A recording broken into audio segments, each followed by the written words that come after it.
Welcome to The Last Retort, brought to you by Global Voice Broadcasting. Hello, everybody. We got a very special edition today. We have one of my favorite actresses and one of my favorite people from across the globe. We got Jessica Trainham. How you doing today? Thank you. I'm doing really well. Oh, Thanks for having me. Oh, thank you for being here. Right?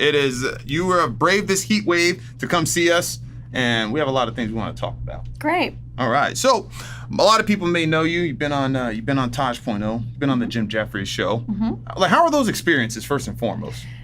Super fun.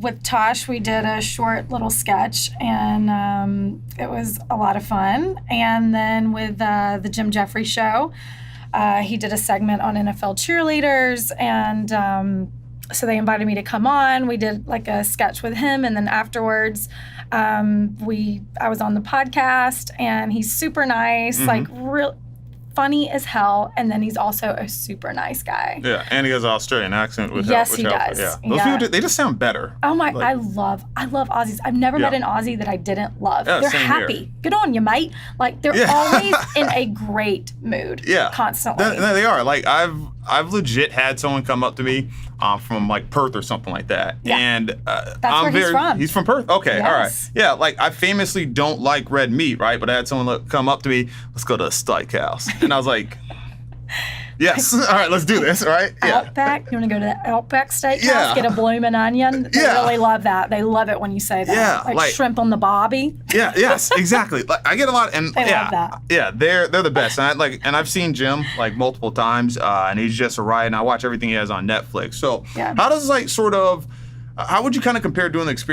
experience of Taj.0 versus the Jim Jeffries show? They were totally different just because Daniel and I only did a quick sketch together, so I wasn't on set very long. It was a green screen. It was super funny, and it was in and out. So I really didn't talk to him or anything like that. But on the Jim Jeffries show, it was a totally different vibe. Like, I got to know everyone within production, and everyone was so cool. We had such a fun day. One of the producers, his wife was a former NFL cheerleader, so she worked with us and came up with a routine, and like it was just super fun. I got to know a lot of really cool people, and again, like after the show, I did his podcast, and so we were all just sitting there talking and, meeting good people and sharing laughs, which is pretty awesome. Oh no, that's got to be. So when you think about sort of doing comedy versus doing drama, right? Do you have do you have a preference, and how does the preparation compare between the two? Okay. Yes, I do have a preference. I love comedy. Okay. To be on set and laugh every day is a total dream of mine. Yeah. But on the other hand, I do love drama as well. And at this point in my career, I'll do and take both. But I do prefer comedy, and it is one of those things where comedy can be more technical when you're breaking down a script.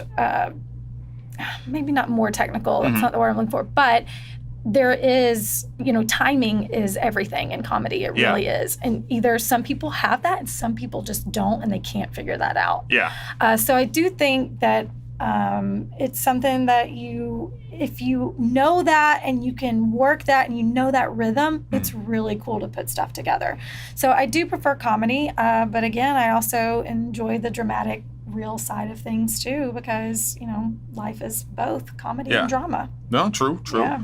Was there anyone that sort of piqued and instilled your interest within comedy that you look at? Gosh, so many people. Yeah.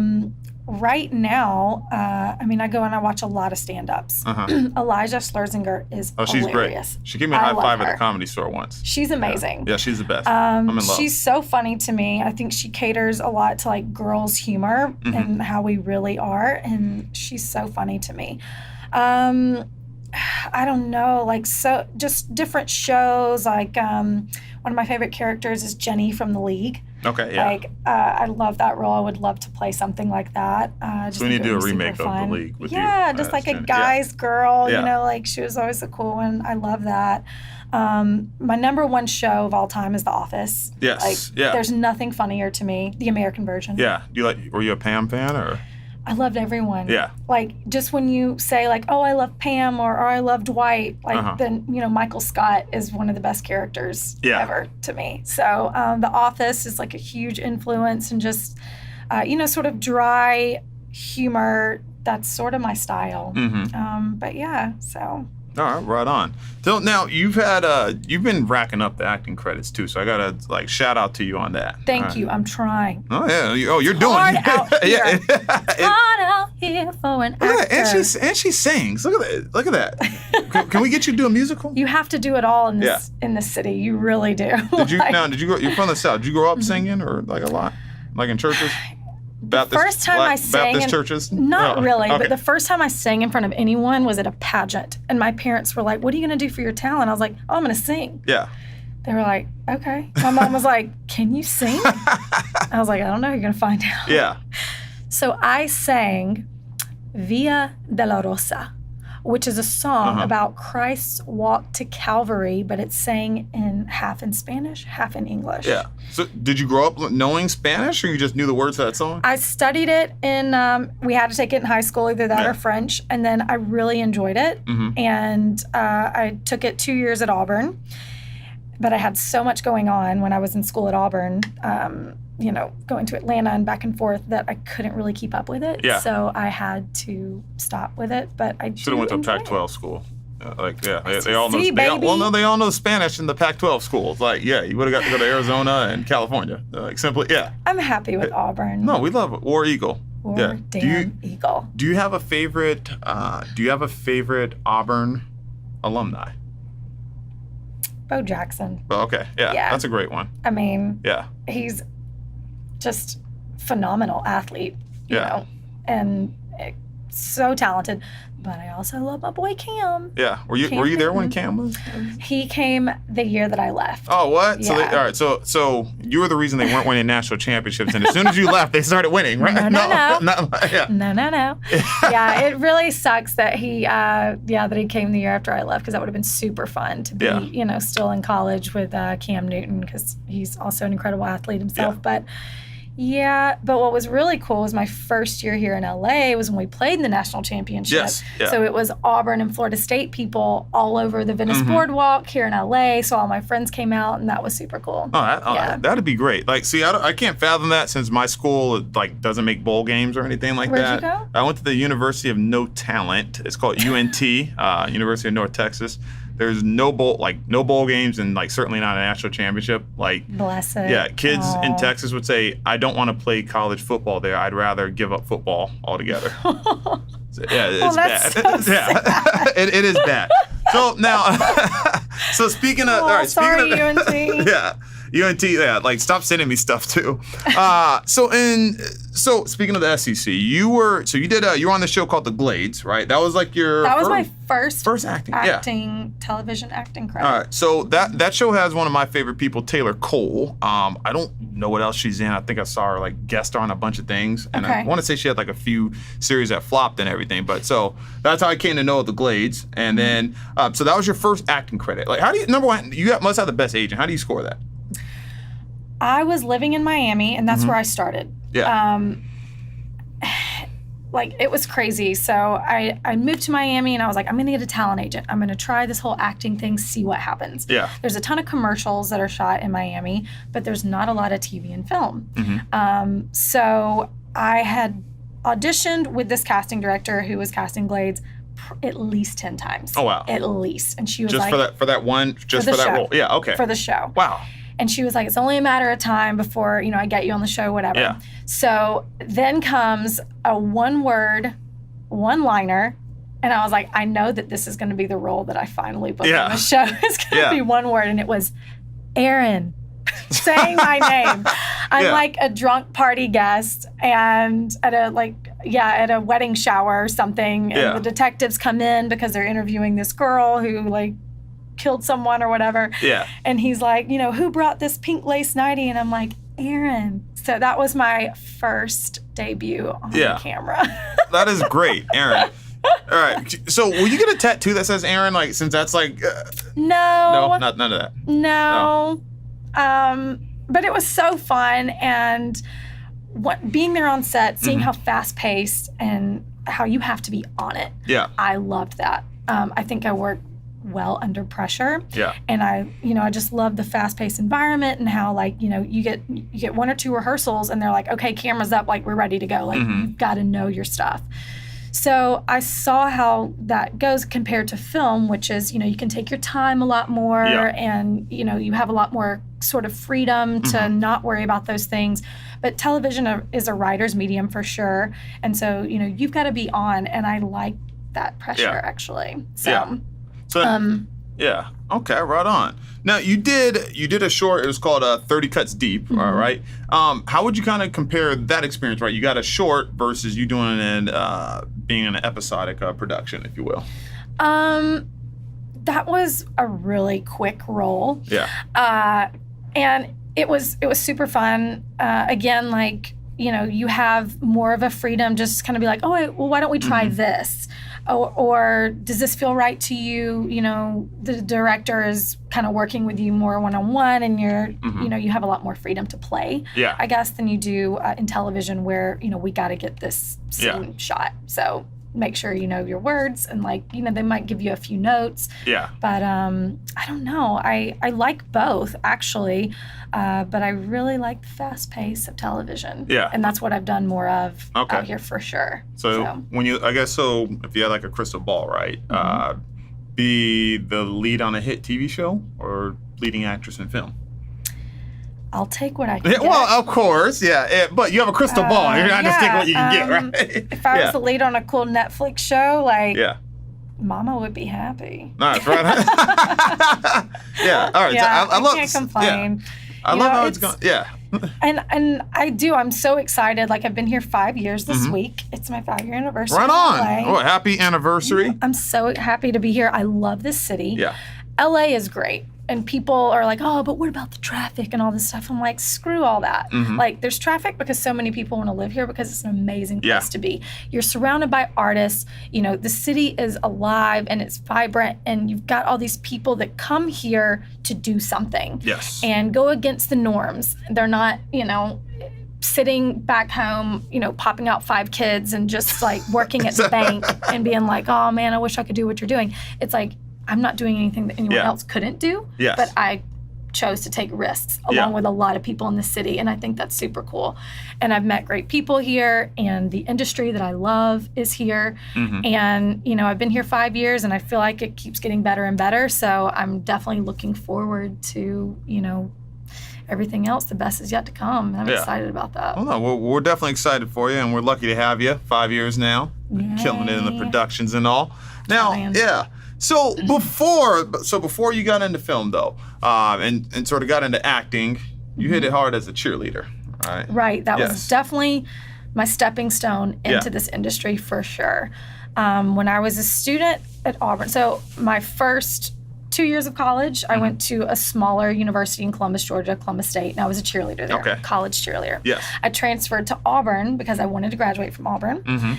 And my first year there, I wanted to try out to be a cheerleader. I'd always been a cheerleader my entire life. And they said, well, you have to be a student for a semester before you can try out. And I said, screw that. I'm not going to wait. So I went to Atlanta on a random weekend and tried out for the Falcons. And a week later, I made the team. Nice. Look, high five. So I was like, all right, I'll just go to the NFL, I guess. Look at that. She's like LeBron James.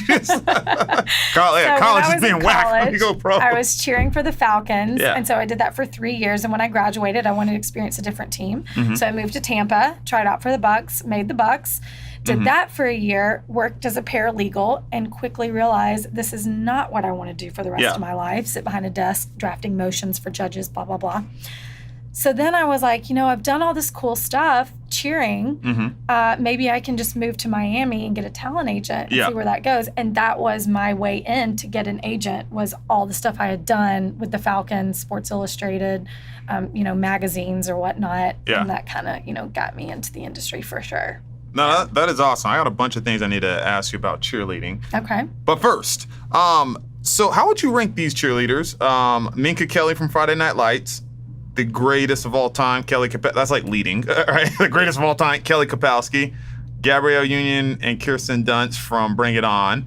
And let's see if there's like another prominent one. Kelly Kapowski's definitely she's number one. Okay. Yeah, like yeah, she is. Saved by the Bell was amazing, and she was just so cute. Yeah. And like with her little white Keds on, I love like 80s and 90s getup. I know it's coming back. Yeah. So I'm really excited about it. Most people hate it, especially guys hate the like high-waisted look the girls do. I love it. See, I remember Kelly's like suspenders. You get suspenders and the high-waisted and the suspenders, right? Yeah, that was the thing, and now all of that's coming back. Like people are wearing Tommy Hilfiger shirts again and like CK1 shirts. Like, what?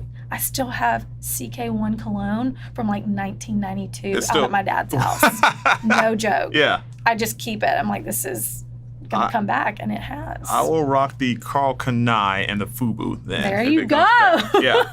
I'll totally do that. And if were flares a 90s thing, or was that just late?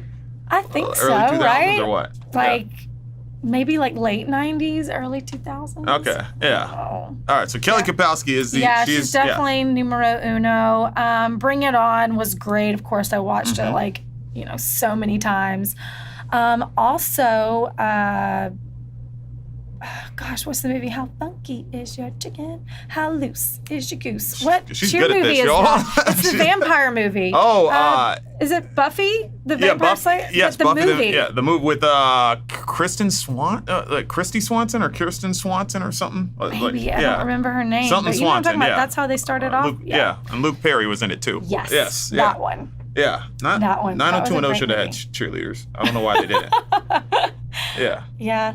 I guess so. But so cheerleading has been a huge part of my life. Oh my God. I feel like, and I know it sounds like stupid and cliche and they say this all the time, but like once a cheerleader, always a cheerleader. I feel like I am a cheerleader in life. Yeah. Like if you ask my friends, I'm always happy. I try to like encourage everyone. I'm like, what makes you happy? Do that. Because that's the mentality that I've tried to take. And I am like when people ask, describe yourself, I'm like, the number one thing I say is I'm happy. Yeah. I really am. And, I've gotten myself into places where I'm like, this isn't really serving me, or I'm not happy in the situation. So I quickly get myself out because to me, like, your happiness is number one. Yes. And I always like encourage my friends and, people that I come in contact with. I'm like, what makes you happy? Do that. So do you think... Did that did that precede cheerleading, or is that because of cheerleading that you have that outlook? What do you think? I think it's a combination for sure. Cheerleading, definitely shaped a lot of who I am for sure. And, you meet incredible people. Being an NFL cheerleader, you're surrounded by a great group of women, and you really are super close. Some of my best friends, all live back in Atlanta or Tampa Bay, and we're all still very close. You meet incredible people, and you're dancing and having a good time in front of thousands of people on a Sunday, which is really cool. Yeah. So that definitely gave me the outlook and mentality that I have, and also just I think the way I was raised as well has a lot to do with it, and just life experiences in general. Those Southern manners. Those Southern manners, That's all right? right. Southern hospitality kicking in. We're nice. Yeah. So tell us a little bit about your hometown. Now, let me make sure I'm pronouncing this correctly. It's Phoenix City. Phoenix City, yes. Okay, Phoenix City. Okay. So, like, the city couldn't afford the O, right? Or no? Yeah, they were like, no, we'll do without that. Yeah, like George Wallace is like, no, we'll go without O. It. Yeah. We don't need all that. Yeah. So it's called Phoenix City. Okay. Fun fact, it was called Sin City back in the day because, like, the National Guard had to come in and clean it up. Oh, what? Because it was, like, prostitution and gambling, which you would never know today because today it's, like, Shoney's and a few banks. You would never know that it was, like, this bad place. Name, Sin City. Yeah, it was, like, known as Sin City, and there's a video at the library that you can watch when you're in middle school about how bad our hometown used to be back in the day. Yeah, it's funny they seem that's bad. Yeah, that's a revenue generator. Yeah, now there's just not much going on, but it's right on the border of Columbus, Georgia.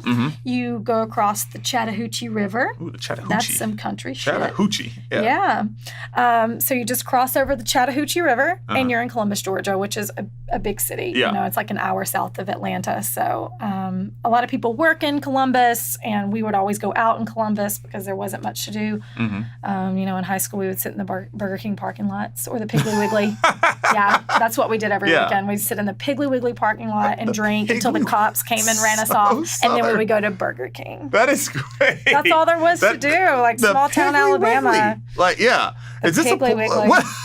So that's a fast food chain or like just a no, restaurant? it's a grocery store. It's a grocery store. It's like our Ralph's, like here. Piggly Wiggly, that's the most stereotypical name. Now we have a Publix supermarket, okay. which is the best supermarket ever. Better than Whole Foods? Yeah. Probably cheaper. Their fried chicken. Yeah. The best you'll ever have. Okay. Publix fried chicken. All right, you need to take me down to the Chattahoochee River to the Publix and get the fried chicken there. We will, and you'll be so happy and so glad that you did it. Is it better than Chick-fil-A? Oh, I love me some Chick-fil-A. Yeah, that's very Southern. Oh, I love me some Chick-fil-A. That's some great stuff. Yeah, we need more of those here in LA too. I know we only have 2, and one is right there near Hollywood Boulevard, so it's such a cluster to get in and out of. Yeah, it is. But there also is one on the west side. Yeah. Off of Jefferson. Yeah, they don't appreciate it there. Yeah, they don't appreciate it down on the west side though. They don't, which is fine because the line is always short, and I can get in and get out and get my spicy deluxe chicken sandwich with a sweet tea. There, look at that. I used to they have that little diabetes lemonade where it's like you look at the guy, he pours like some granular sugar in there, tosses like 2 lemons, and then puts like some California tap water in there. You go, there's your. You're gonna get diabetes. Yeah, but it's sugars. kind of worth it. Yeah, it is. It is. Like I love it. Like I'm sitting there like drink a lot of water after. Yeah, exactly. Exactly. So all right. So being from the Georgia area, being from the Georgia border, being a Falcons cheerleader, do you have a favorite Falcon ever? Did you grow up liking the Falcons? You or know, you apathetic? College football was the big thing in our house. Like everyone was big Auburn fans. So yeah, like NFL just wasn't a big thing.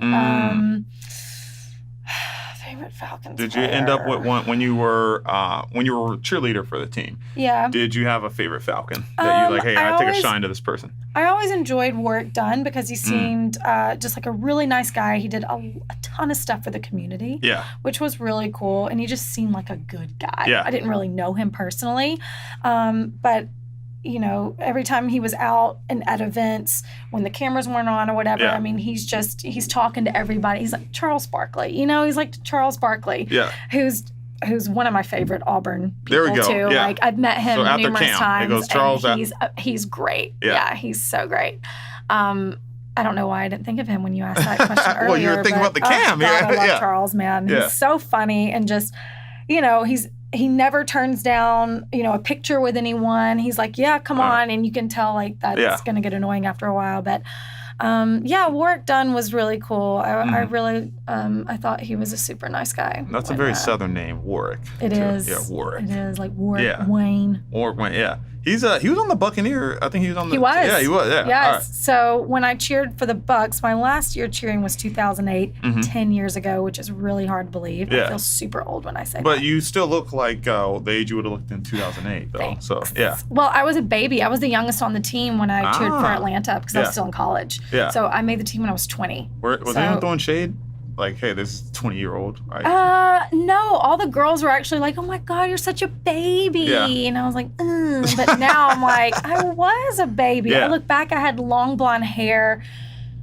What? Yes. Oh my God. Yes. Yeah. I had bleach blonde hair. Oh, you're preparing for California. I was confused. I was just more confused. I looked a hot mess with that blonde hair.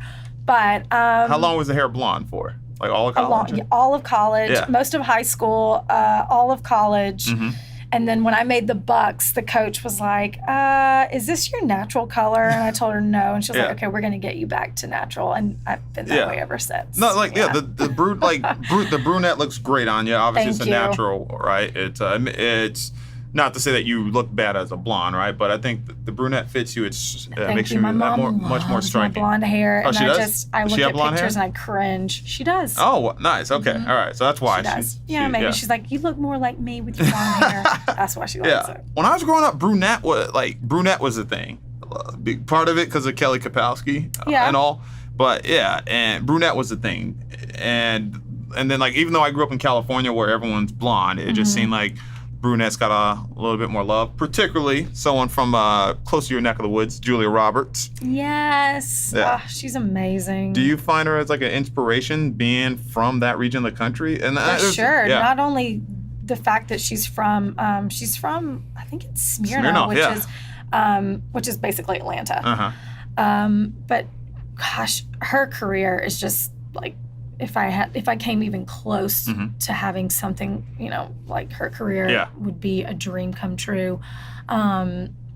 She's just so talented, and it just seems like a great person that lights up a room when she walks into it.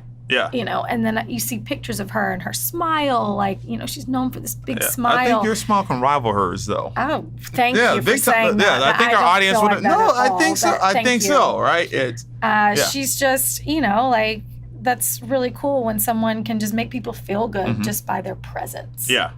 And, I feel like she's one of those people. Southern hospitality. That's right. Yeah, and one of my favorite movies is still Magnolias, and she's incredible in it. And every time I watch it, even though now I know what's going to happen to her in it, if you haven't watched it, spoiler, when she passes away at the end, I cry every time, even though I know what's going to happen. But that's a really good film. And watching that when I was younger, I was like, oh, Julia Roberts is so beautiful. And then, of course, Pretty Woman and, so many other things. I love her in The Pelican Brief with Denzel. Yeah, and Aaron Brockovich. Yes. She's so sassy. Oscar, I love it. Yeah. Love it. Yeah. Why didn't she get what's the new Oceans movie that just came out? They should have made that with her in it. She wasn't one of the women. Yeah, she should have been. Yeah, when I think of Ocean's 11, I think of terrible George Clooney, and I think Julia Roberts in it. I was like, she's legit. She brings the heat. So so I did want to get to tell us. So you kind of highlighted a little bit of the Chattahoochee, the Chattahoochee and everything like that. How would you describe? You mentioned there's a Piggly Wiggly and all this, right? How would you describe sort of the overall area, right? It's like under 5,000 people, over 20,000. There's probably there's around like maybe like 20, 30,000 people. It's just spread out. Yeah. Still remnants of the Sin City culture there, or is it just completely washed away? Well, there's a lot of meth. Oh, wow. All right, so there's some happening there. Ignorance, meth.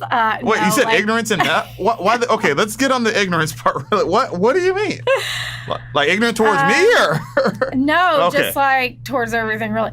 I just have my mentality has changed a lot since, being out of the South. And don't get me wrong, I love going back to Alabama. I do. I still have friends, and all of my family is there. So I love going back. I love being out at my dad's house, out on the lake. Like, it's beautiful. It's peaceful. I don't know any peace until I'm out there. Yeah, exactly. And that's the house I grew up in, and it's great. So I love going back. And Phoenix City I'm so happy that I was born and raised there. Like, it was fun. We had a lot of fun in high school, like growing up there. And it was a small town in Alabama. We went mud bogging and did fun, rode four-wheelers around and did some country ass shit, but it was a lot of fun. Yeah. But now, experiencing other big cities, I could never go back to that. I just couldn't. It's so different than my life and where I am now. I can't imagine going back. So you mentioned the four-wheelers. You're doing something a little bit more extreme now, in my opinion. You just got an M1 license, right? I did. Congratulations. Thank you. I can legally drive a motorcycle in LA. Yeah. But I'm not gonna. You're not gonna. Okay. I like my life, and I want to live. Yeah, and you have a budding career, so you don't want to. I really did it more for acting roles and just to say that I have it. It was a ton of fun, though. Yeah. And it's hard. Yeah. It's really hard. You do. You do like one day all in class, learning all this stuff, this information, and then you go out for 2 days only and you get on a bike for the first time and you learn how to ride a motorcycle in a parking lot, but you're never going over 20 miles per hour and you're not out in real life scenarios.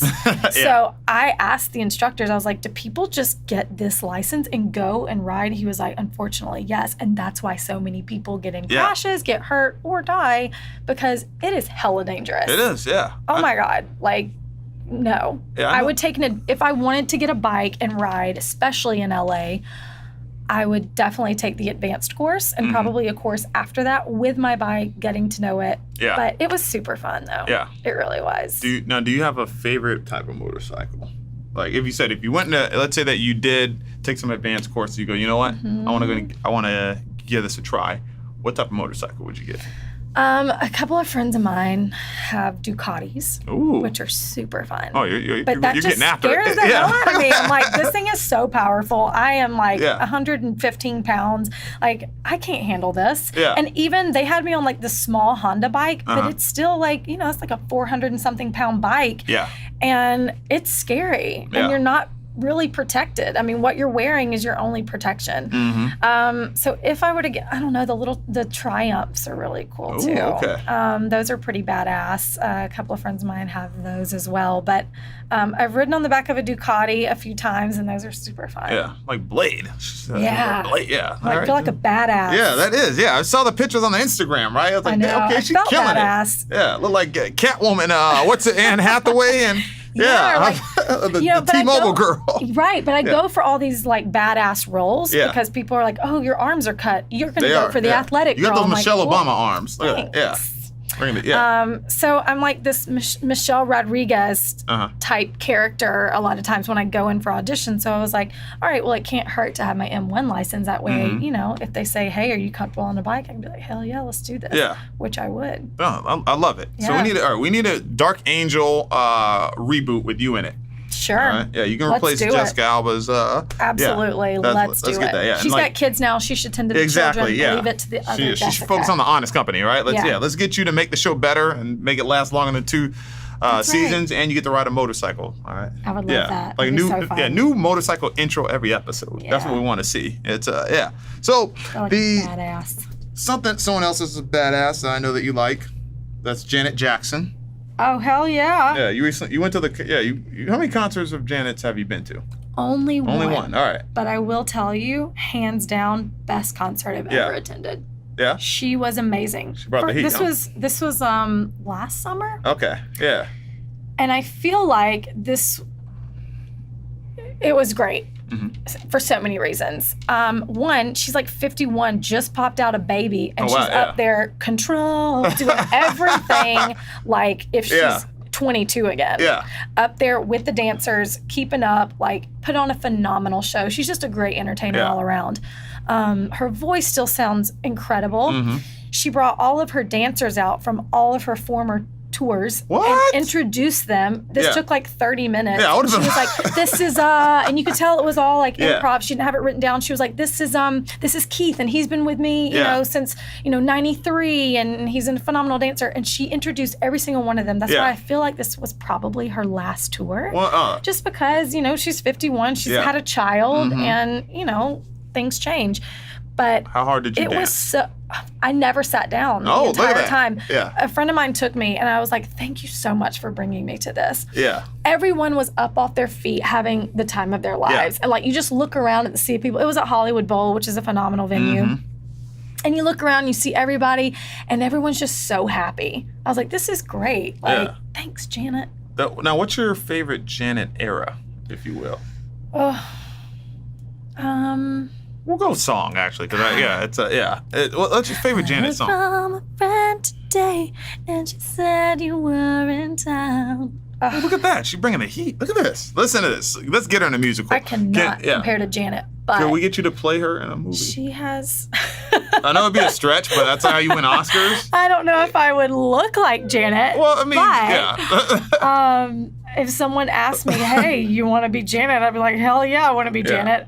Could you do the full 5, 4, 3, 2, 1? Oh, for sure. All that choreography, so fun. Yeah. Like bringing back to like NFL dancing days. Like I miss that so much. Yeah. I don't even know if I have a favorite Janet song. There's so many. And I love her 90s stuff. Yeah. Like she's just a great entertainer. She is, yeah. And she played a slow song that I wasn't really familiar with. Was it from the Nutty Professor too? She had a song on that album. So. When I was young, like my mom would buy soundtrack albums. It's the only thing I was approved to listen to. Oh my gosh, my first CD was the Lion King soundtrack. So yeah. Yeah, that was cool. You know that what do you call it? You ever watch that show? What's the show with the Tia and Tamara's little brother? Smart Guy or so? So what the older brother on that, like I guess Jonathan Taylor Thomas played young Simba, and then the older brother he's in like Drumline too. I don't know, like the guy's so non-prominent, right? But yeah, apparently JTT couldn't sing, so they got this other guy to do the singing voice for Simba. Oh, he was Simba. Yeah. And I want to say he even did the adult. I don't know if there's an adult. You had the album. So you know the songs. I had the soundtrack. You know, that was track number 3. Yeah. I listened to that so much when I was younger. So you know all the words to the Circle of Life? No, actually, I don't know. Not even the Swahili part. I mean, I can. I'm making it seem like you listen to it every day. I did as a kid. I really did. Yeah, I love You said that. Na tavenga. Pinata. That's what I feel like. They don't say pinata, but that's what I feel like. Yeah, I love it. Something like that. Yeah. We go from Janet Jackson to Lion King soundtrack. Love it. It's all Africa. Yeah, it's some form of, yeah. So, all right. So, let's say a bit of a stretch to play Janet in a movie.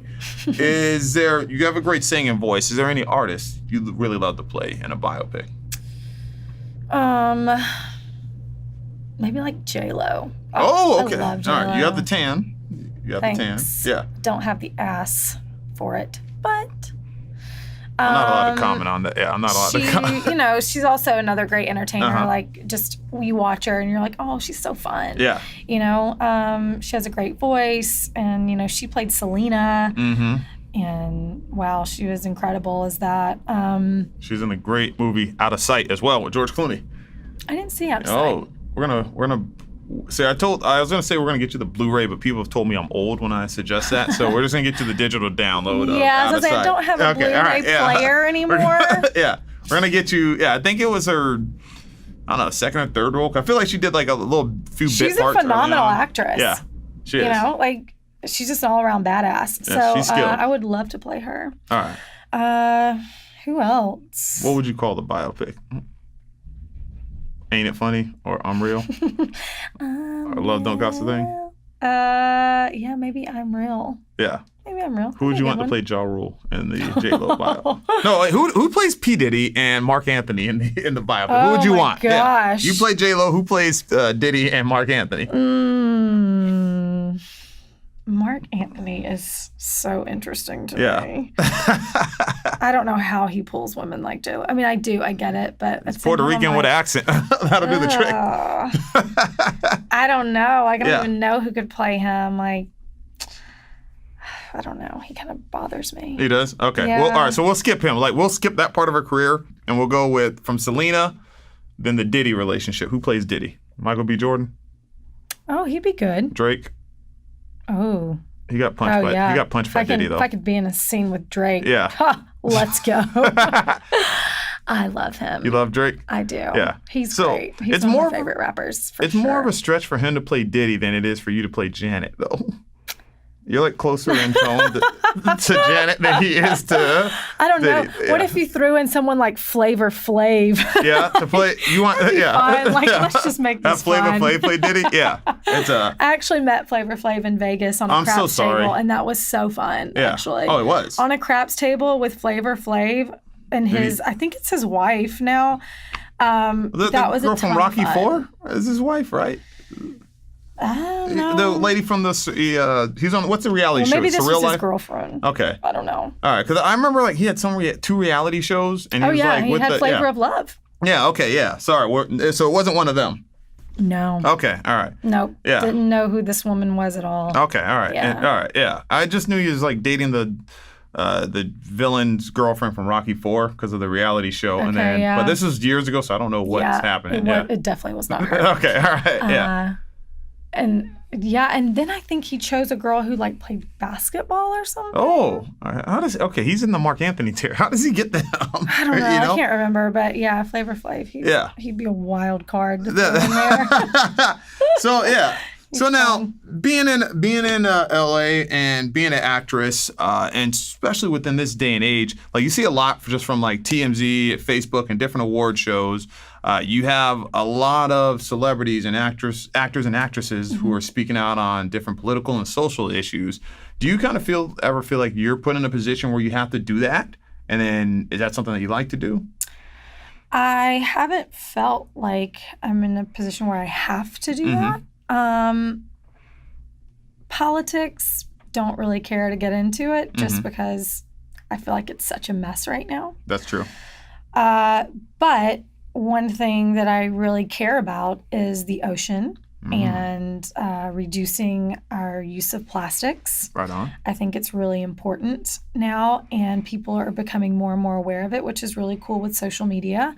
And so I try and do my part. I tell all my friends, just it's being aware of, what we're doing. And, now we say we're taking the trash out, but it never really goes away.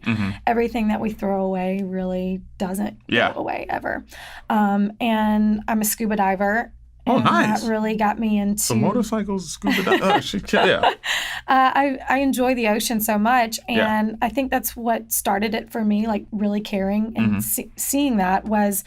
I'm in Fiji on a coral reef, like 60 feet down. Sounds and there's dangerous. a plastic bag in the middle of this beautiful underwater world. And I was like, wow, if something doesn't fit, it's this shit. Yeah, definitely.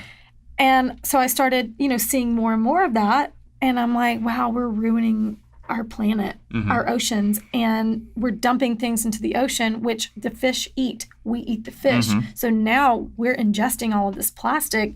That's super dangerous. And now if the fish die, it's just a chain. It's all a food chain, and it really is circle of life. So it directly affects us. Yeah.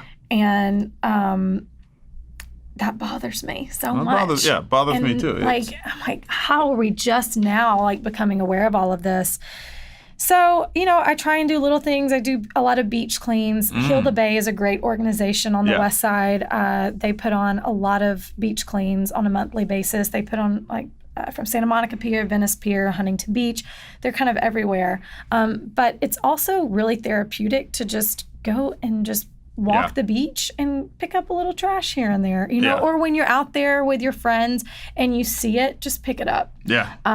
Because that's one less piece. And people are like, oh, but there's so much of it. Like, are you really doing anything? I'm like, well, if we said that about anything, where would we be now? Yeah, that's true. So it's like, just start somewhere. Just do something. And us having this conversation about it makes, I've had this conversation with my friends and they're like, oh, you're right. I don't really need a straw. I'm like, yeah, they're unnecessary. They really are. We've just gotten so used to them as a society that you automatically think, oh, I need a straw with this. You don't. Yeah. Yeah. You know what's interesting? You go out to a restaurant or something, right? Let's say you order a beer. You drink the beer out of a glass, 3 beers deep. Hey, can we both have waters? They come and give you a water in the same glass with a straw, right? And I see people right? Hey, Chris, don't drink that. I'm like, I don't drink anymore, but I just had beers without the straw. Why do I need it for the water? Right. It's just this habit as a society that we have. And I'm also a bartender too.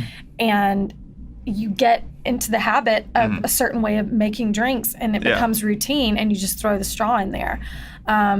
I've stopped that. Good. And I don't give people a straw unless they specifically ask for it. And most of the time it's girls because they're like, can I have a straw? Because my lipstick or whatever, which I get, but it's it's not necessary. Exactly, and most cocktails are made to be enjoyed without a straw too because you've got a salt rim or whatever. You don't really need it. Suck.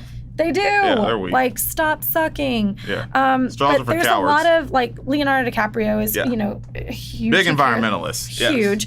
Yes. Adrian Greer is another one who I follow him on Instagram. I love seeing his stuff because he really cares about plastic and the ocean and things like that. So it's I like seeing that and seeing that there are solutions happening to all of these problems because it can get overwhelming. With politics, it's just I feel like that's really overwhelming to me, and that's why I don't give into it so much. I'm just like, what can I do to make the planet and our lives better? Yeah. What's the small things that I can do? So that's what I try and contribute. And if I could have a bigger platform with that and reach more people and let them, hear why these things are important, like absolutely I would use that, to do that. But as far as like politics, I'm okay. Yeah. Now, do you feel that the environmental piece kind of plays into politics? Is like, because like if you hear like, it definitely can. Yeah, for sure. Like, because you hear a lot of people that go, someone cannot have endorsed a presidential candidate or a political candidate, right? But they're really big on how we protect the environment, and then automatically someone goes, this person is some crazy leftist, right? Hollywood wacko, right? Yeah. Without any thought into, like, they're not making a political statement, right? And environment, it shouldn't be something where it's just a political thing. It's right. It's our livelihood thing. Yeah. Yeah. So. Like it. I mean, it totally is. It's like people say, "Oh, global warming isn't real." Okay, well, you need to come live in the valley. Yeah, come chill at my house for an hour or two. I guarantee you will change your damn mind. When it's 114, like. It's insanely hot up here right now. This is southern weather that we got right now. Yeah. It's like a sweat lodge in our apartment. I haven't been to your apartment, but yeah, it's a sweat lodge at my place too. Like, I mean, if you're here in LA and you don't really have AC throughout, like, you understand. But it doesn't have to, it does. It ties in with politics. Pretty much it kind of goes hand in hand because, again, I care about the environment very much. And when I see all of these laws that are being taken away regarding animals and the environment, like, it sucks. I'm like, why are we going back? Why are we going back? Like, no, let's keep pushing forward because things change and you have to adapt. And if you don't adapt to things and you try and hold back, it just makes it bad for everyone. Yeah. We need. It can be frustrating. We need to. Yeah, I'm right there with you. They need to bring back Captain Planet and that movie Fern Gully. Take Green Mullet. Down to zero. Like Captain Planet was the shit. Yeah, that made it cool to be environmentally friendly. It did. Yeah, we don't have anything like that anymore. Yeah. What's the new? What are kids watching now? I don't know. Yeah, I really don't know. Yeah, we need that and Fern Gully to be brought back. Remake. Fern Gully was a great movie. Yeah. Like, I hated it growing up because, the guys were cutting down the trees and they were like, no, this is our home. And it's like, hell no, don't cut those trees down. Yeah. Yeah. We need that kind of propaganda. Not Frozen or any of that stuff, right? We need Fern Gully, So, yeah. I agree. So, one thing I did want to ask you about, this being in the industry, do you find it easier to date within the industry or date someone outside the industry? That's a really interesting question because I feel like I have said, like, to girlfriends of mine or whatnot, I'm like, I find that it is easier to date someone within the industry just because you understand how it is. I had a boyfriend years ago when I was living in Miami, and he just, because he was so 9 to 5, like, business oriented, that he didn't understand. He was like, what are you going to do when you're like 60? I was like, do you not see people that are 60 years old on television? Like, what? Yeah. But he just couldn't, he couldn't wrap his mind around that because he wasn't in the industry. Yeah. He had no idea how it works and everything. So for me, I find it's a lot easier to find someone who understands the process because being an actor is hard. It is a mental fuck. A lot of times, but it's also exciting because it's so different than anything else. And so when you do get these smaller roles on a big show, you're like, hell yeah, this is a huge win because like 100 people's opinions went into me getting this one small role. Yeah. And for someone to understand that process, understand what an artist goes through on a daily basis, I feel like it is a lot easier for sure. You know, because you just have that understanding and you're like, hey, I get it. And like, and also it's a respect. Like people tell me all the time, they're like, I respect you for what you're doing because I know how difficult it is. And I'm like, thank you. Yeah. You know, and that just, I think it makes it easier if you're going to be in a relationship with someone for sure. Yeah. So I got to imagine like it's like finding someone that's like understands the level of risk that it takes to come into something that for the most part is extremely, like you can be the best in terms of as a thespian, you can have great screen presence, right? But then sometimes you just may not get a part, right? But you come out here for something that becomes subjective, right? And to take that risk, right? And I gotta imagine it's hard, like to kind of find someone and connect with someone from a romantic and lifelong standpoint, right, that understands that. Yeah. Yeah. Hence why I'm single.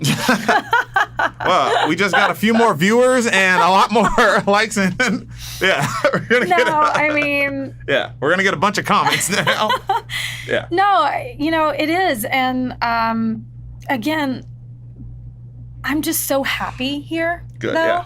And I am happy doing this and taking the risks that I'm taking, and I want someone who understands that too, but also, is like happy with what they're doing too. If they're in the same industry, great. If they're an actor, I would date an actor for sure. A lot of girlfriends are like, no, I will never date another actor. I want, no.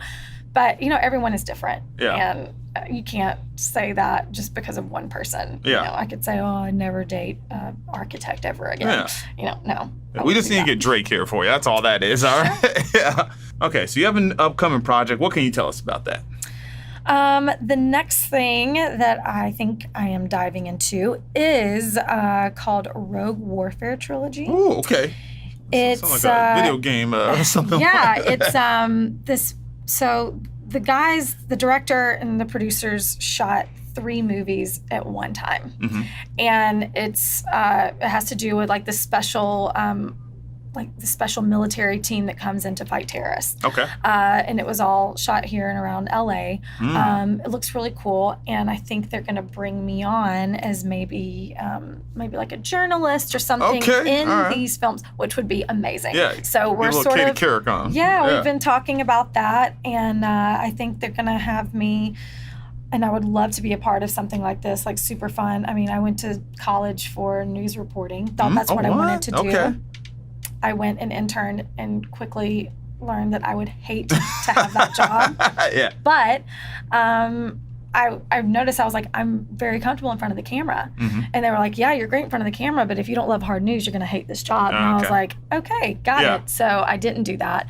But my very first audition that I ever went on in Miami was for a news reporter role for the Jersey Shore 2 promo. Because the Jersey Shore 2 were shooting in Miami. Yeah. So we did this thing like The Storm is Coming to Miami, but that was the very first audition I ever went on, and I booked it.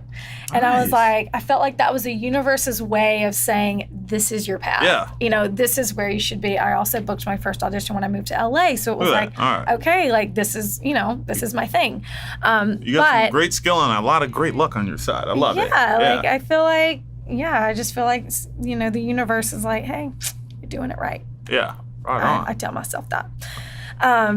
But yeah, so the whole like news reporter, journalist role, I take to. I feel like that's my thing. Yeah. So hopefully I'm going to be working with these guys on that, and it should be a lot of fun. So I think that's my next upcoming project. Awesome. Well, we're excited for that and everything great coming towards you. So we do have to wrap it up, but we want you to tell everybody where they can find you. Like, no one sent any weird things or like DMs, right? Unless she wants them. Okay, all right. You can end up on my Instagram story with your name crossed out, like a gentleman did last week. There we go. Telling me he'd give me a $500 allowance every week, and he just wants a non-sexual relationship. I was like, well, let's bring this shit on. Wow. Wow. No, I did not respond. All right. Yeah. I did not respond. Where might we all be able to find you? You can follow me on Instagram. It's my last name, Trainham, Trainham. And I'll follow you back. Oh, look at that. Awesome. Yeah. Well, Jessica, thanks so much for being here and sharing so much about your career. This was super fun. Oh, thank you. Thanks for being here. All right. Well, everyone, for The Last Retort, this is Chris Wiggins, Jessica again, and we'll see you next week. Woo!